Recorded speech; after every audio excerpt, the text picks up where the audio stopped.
Un, deux, à deux. Ok. Bonjour à toutes et tous. Hello, On a eu everybody. quelques petits soucis.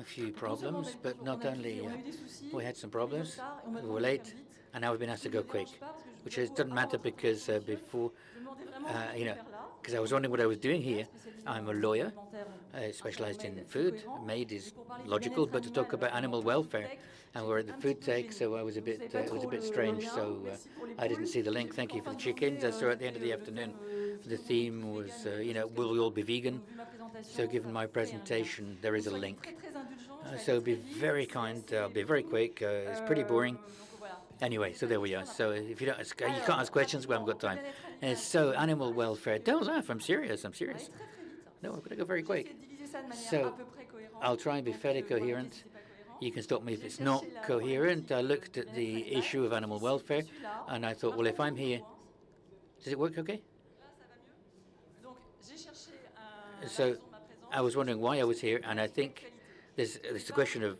what's happening now. Animal welfare is something which is agricultural. Vous m'entendez? Ouais. Bon. C'est vraiment une So problématique it's an issue which is agricultural, et qui donnait la possibilité. and Là, it. c'est bon? Ouais, d'accord, super. Non, mais j'aime Okay, bien, thank you. vraiment, j'écoute toujours la musique à fond, donc quand je m'entends. So I always listen to music really loud when I can't hear myself. It worries me. Anyway, so the CAP gave us the possibility to focus on the food chain, animal welfare, risk management in farming. But there's never been an issue of this type in a trade fair for food. Oh, there was never this a few years ago, unless there was food involved. There was the food problem. So the first thing you can make today between animal welfare and what you're eating and the standards around here is, of course, the quality of the meat, the repercussion of stress on, before slaughter or whatever, on the quality of the meat.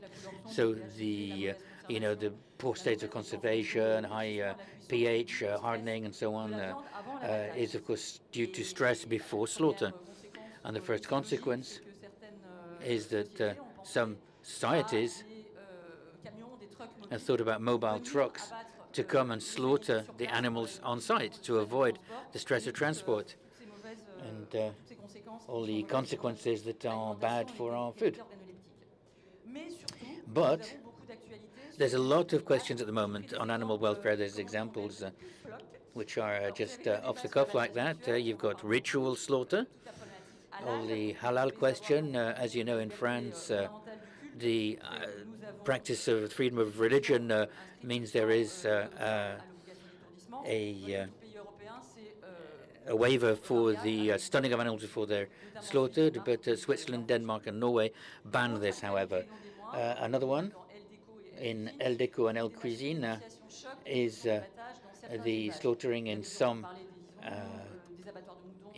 slaughterhouses. You've heard about mink. You've heard about things that were going on there, and ducks, and but very recently, it's going to come into play in the 1st of March, so it was 3 weeks ago, is lobster. I forgot. They're called walking decapods. It's very interesting when you buy your seafood. It sounds better than saying, can I have a lobster? A lobster, can I have a walking decapod? You're not allowed to boil them alive now. So that's very interesting. And so think about recycling. Maybe have a retirement home for lobsters and for walking decapods. So Switzerland is the big protectors of the walking decapod, and we, of course, by contagion, might have a ban on boiling lobsters alive. As well in France, eggs, because eggs come from now from free range and not just batteries. Thank you to our Minister of Agriculture. Well, that's fine, but what's the legislation in Europe? So there's lots of little points all over the place. We hear a lot about animal welfare. There is a real regulatory framework which does exist, and as a lawyer, of course, you've got to have a definition. I'll look for the definition. Animal welfare is the way in which an animal lives in the conditions around it. It's fairly logical. And that's the OIE that says this. So, I like animals, I like dogs, but the 5 guidelines are: they mustn't be hungry, thirsty, or underfed. They mustn't have fear or distress, physical stress or heat stress, no pain, no lesions, no illness, and they must be able to behave in a natural manner. And you know, and when you think about the way some humans are treated, But anyway, we're here to talk about animals, so I'm talking about it. No, animal welfare is considered as being satisfactory if the following questions are looked at. As you can read what's on the slide. It's a concept which is scientific, biological, and is almost philosophical because it becomes very subtle, very subjective, very subtle. I mean, it's very difficult to question an animal, to ask him to tick boxes and answer whether they really are well or badly treated. From a purely legal point of view, things have changed a lot over time. Here with little colors, you can see where we're coming from, where we're going. It's very American, very Chinese. 1974, protection of animals in abattoirs, in slaughterhouses. So this was very light legal framework, and then agreements, then transport protection, and so things which were very, very brief, so very basic.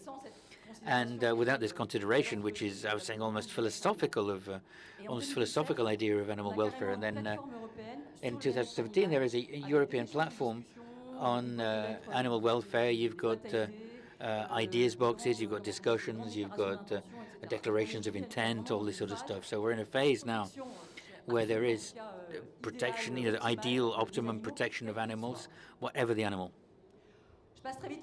So I'll skim over this because if you're really interested, you'll find it. You've got a directive on animal protection which dates from 1998, making sure that they suffer no pain, suffering, or useless damage. Laying hens, this is one for you.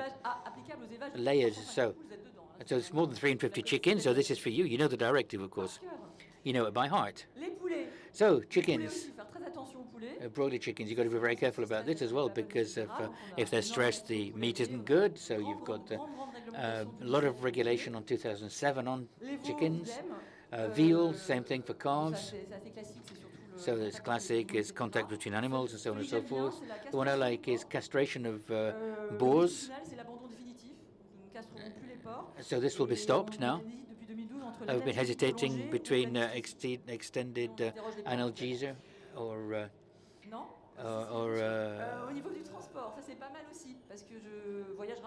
so transport as well. I'm wondering if animals don't travel better than I do when I look at the metro. So limiting the travel time, have the right response to the animal's needs during their journey. They must be capable. You've got to have a questionnaire to fill in. So, given your experience, Mrs. Pig, can you tell me?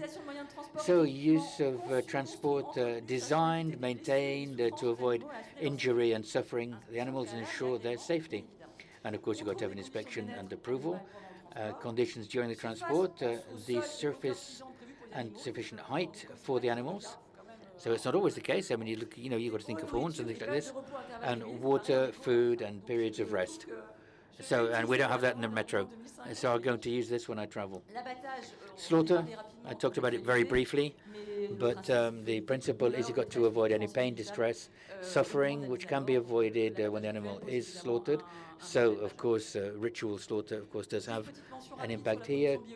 Organic production, again, is going to raise the standards of animal welfare because apart from all these texts and regulations, you've got to respect questions of feed. It's got to be organic because what they eat, we eat at the end of the day, and questions concerning the farm. What's going to be changing? Well, for animals, well, it's great. We've got a strategy in Europe, 2015, 2020.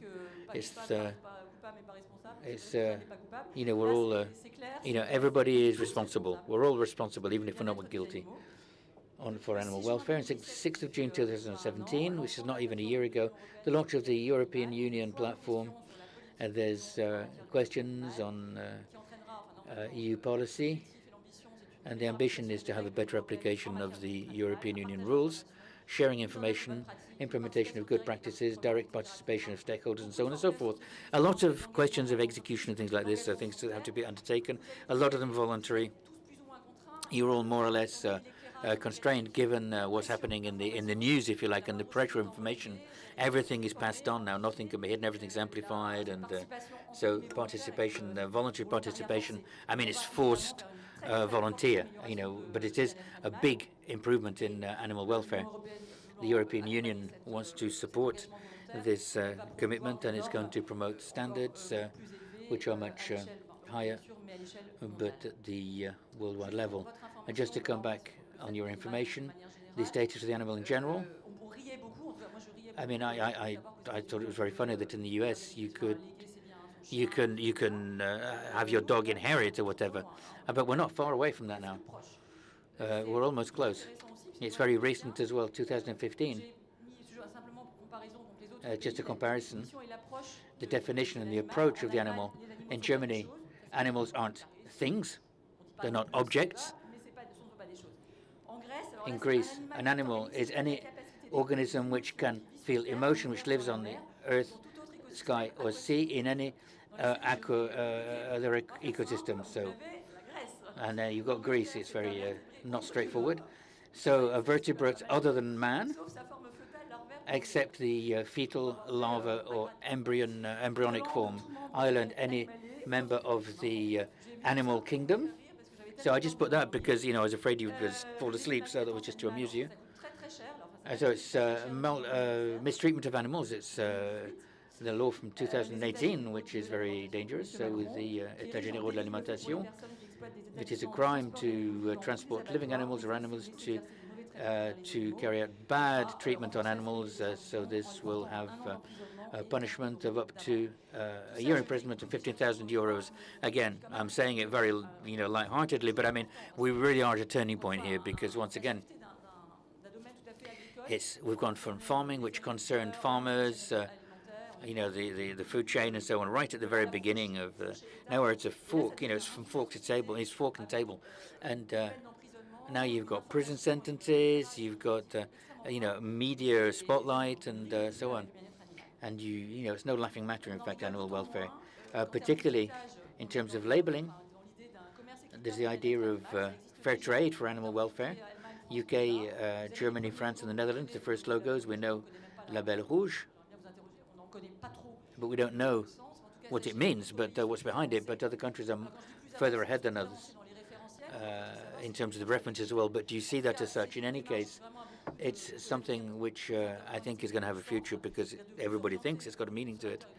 And you consumers, entrepreneurs, only buy products from sustainable, fair trade, and that respects animal welfare. So, really it's mega quality, mega taste, mega, everything that exists in this wonderful planet.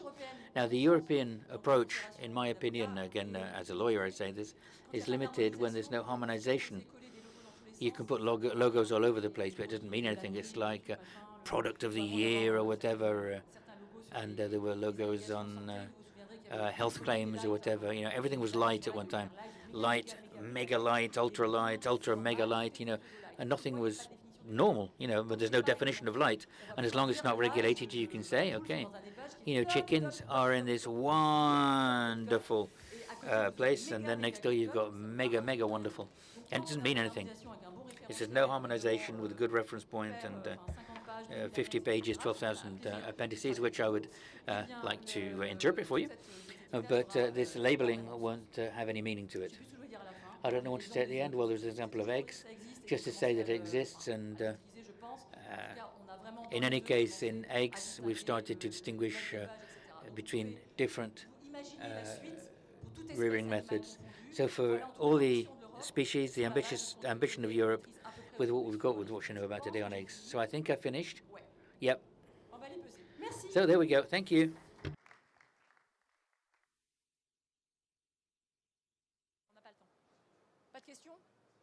No questions. Quick question? No? No? Good. Okay.